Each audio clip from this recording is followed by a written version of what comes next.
siwi berkaki firna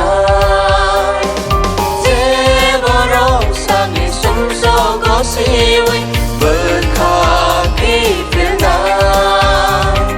Boleh makan zakat Boleh makan zakat Subrayung kai toning suwariro Bem korang baike hai nai bo Subrayung kai toning suwariro Bem korang baike hai nai bo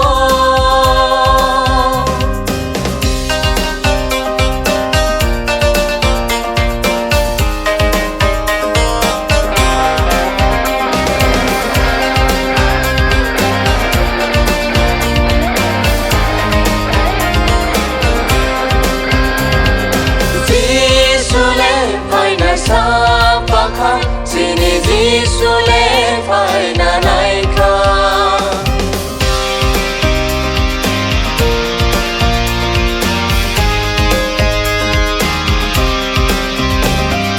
Jisule faina sampakah sini Jisule faina naika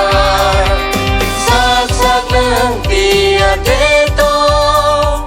Jisu bai kanani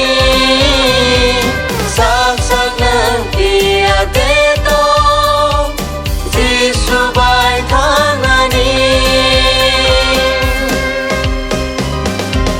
Subrayung kai toning suwariro Bem korang baike hai nai bo Subrayung kai toning suwariro